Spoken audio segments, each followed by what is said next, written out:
Sir Jim Ratcliffe and at least one Glazer family member were at the Manchester United training base yesterday to support the interim manager Michael Carrick. They were due to hold an ExCo meeting of senior management in a different location, but it was moved to Carrington so they could speak to Carrick before the first game after his second caretaker tenure. Is it a good thing that the hierarchy are there to put their arm around him and give him all the encouragement that he needs? You're not going to get me praising the Glazers for turning up at the training ground. It'd be interesting to see if they're at the derby at the weekend, because normally they only attend when it's a cup final at Wembley.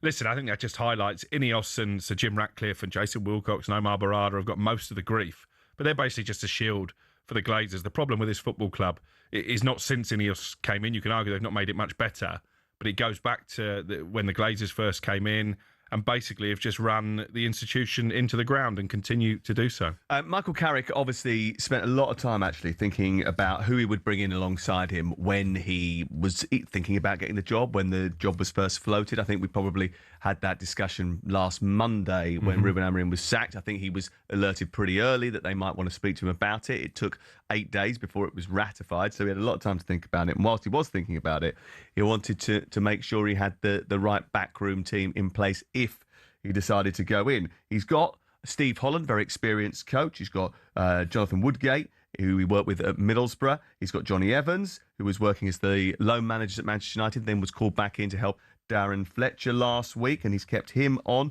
and Travis Binion as well, who is part of the coaching staff. What have you made of the makeup of the coaching staff? Because one or two ex-pros have sort of praised it. Which ones? And some of them have criticised it. Listen, I think Steve Holland is such a respected coach, isn't he? Yep. You know, yes, we didn't win the World Cup. We didn't win the Euros under Southgate. Steve Holland was coach for Southgate as well. But he's an experienced coach and he's going to help Michael Carrick.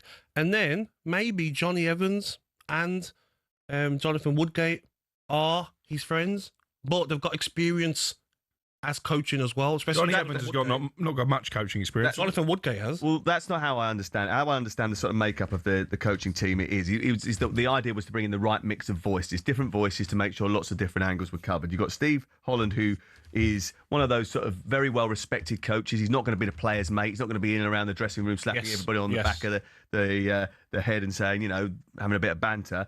Jonathan Woodgate will do a little bit more of that because he's closer in age to the players. He's got a very good personality. He's very loud. He's sort of part of the group, and he's a very good defensive coach and known for that. So you've got two very experienced coaches, or one experienced coach and one very good young up-and-coming coach, two different types of personalities. You've got Johnny Evans, who's quite quiet and thoughtful, and who is a link to the club. I don't know if Johnny would have stayed in that group if Darren Fletcher had accepted the role to stay with that part in and not go back to the under-18. So does that tell us that they already pretty much decided on Carrick, and that's why Johnny Evans came back in the first place?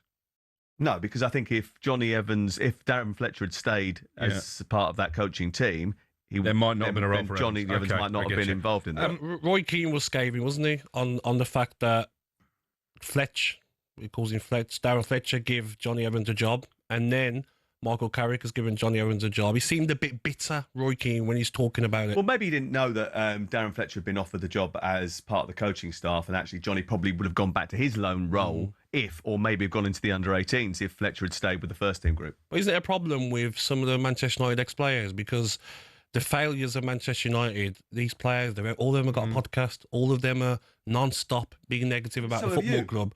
You're an ex-Aston Villa player. Yeah, but I'm not negative about Aston Villa. Well, because they're doing well at the moment. No, maybe I wouldn't be negative if they wasn't. If they were in the same situation as Manchester United. Listen, I don't think it's a pundit's job. Doing your job properly. I don't think it's a pundit's job to see things through certain coloured spectacles. I think that ex-United players have had more than enough ammunition to be negative, and I don't speak for all Manchester United fans, but I do just sense that some supporters are getting a little bit fed up with the ex-players coming out and sticking the boot in every time. I think what Roy Keane said about Sir Alex Ferguson, I articulated this on our podcast, was a low blow. Yeah, but to say the best manager probably that English football's ever seen is, quotes, hanging around like a bad smell. It's classless. Yes, they have, but let it go. It's a long time now. And I do wonder... You're constantly disrespecting people. No, but I do wonder, whenever Roy Keane speaks, is there always an element that he is settling the old scores?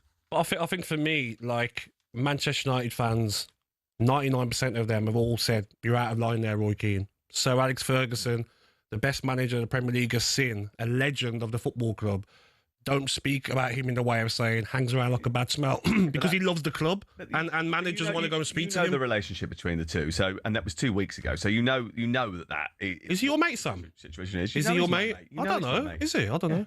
Gary Neville's getting a bit of flack as well from United fans, just for some of his over-the-top comments. Yeah. But what about you? You'll get that as well. He'll get that. Yeah, That's probably. what happens when you are in the public eye and you're giving your opinion and you're coming out and you're saying what you believe. We all get it. Everybody gets a bit of flack because if you put your head on the chopping block and you have an ardent statement or you have an out there view or you're just very passionate about it and you're quite happy to articulate your thoughts, then people will come for you. There's a difference between passion and then someone being bitter.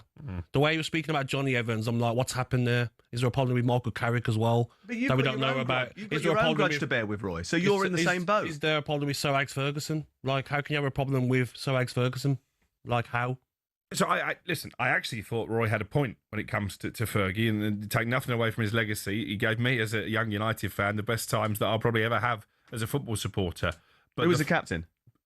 Yeah, well, Eric Cantona, Steve Bruce. There were various captains. Roy Keane along the way, by the way. Yeah, listen, I love only 7 Premier League. I love Roy Keane as a player. You know, it was very sad the way that it ended, but his United career ended because he spoke too much, and now he's trying to settle these old scores. What I was going to say is, when you have Darren Fletcher coming out and saying, "Well, I had to get Sir Alex's blessing to take this job for 2 games," I thought he came across as a bit weak. To be honest with you. What do you think And I thought it was the same when Ole Gunnar Solskjaer, when he was manager, said, I can't park in the manager's parking space because that's the boss's. They need to escape that shadow.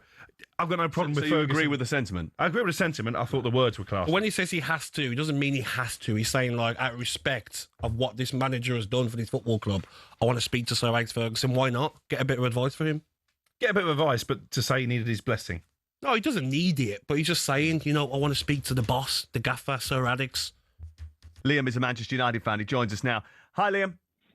Good morning. Thanks for having me on again, lads. Thank you very much for coming on. We appreciate it. No worries. Got a quick question for Alex Crook. I've just heard him say, and it's absolutely baffling me. I'm just hearing this all the time. He just mentioned there that United are potentially after 3 more midfielders.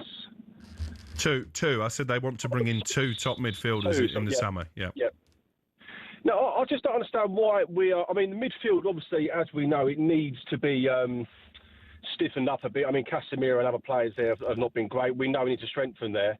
But I think everyone's forgetting, correct me if I'm wrong, I might be wrong here, but that defence are not capable of putting up a front against anybody in top-flight football, especially in the Premier League. I mean, why are we not looking at the back line to try and stable the ship? Because, I mean, City, the call was made, so obviously you guys are after the result Saturday. I mean, I'm hoping that we could potentially turn up. Going forward, we're okay. Let's be honest. We've got a good attacking threat now. Yeah.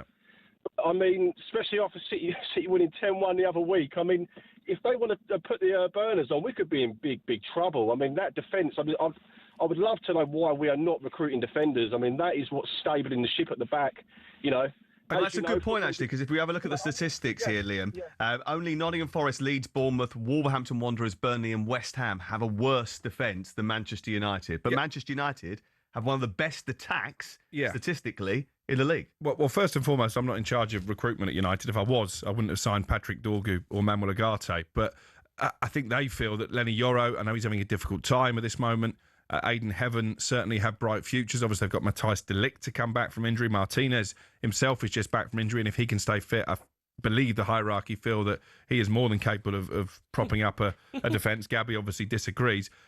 I think they do need defenders. I think they should certainly be part of the conversation when it comes to Mark Gay, for example, but I think it tells you how far United's stock has fallen, that if they were, he would probably choose to go elsewhere. They could do worse than someone like Marcos Senesi at Bournemouth, who's proven in the Premier League. But I think they feel that one of the reasons they're leaking goals is because they get overrun too often in midfield. Now, for me, that's because it's an area of the team they've neglected for the best part of a decade. Liam wasn't accusing you of not recruiting the right players. He was just asking you that why Manchester United. I'm just making the point that the recruitment's been shoddy. You were being a little bit more defensive than Manchester United have been this season. We know. We got it. Liam, thank you very much.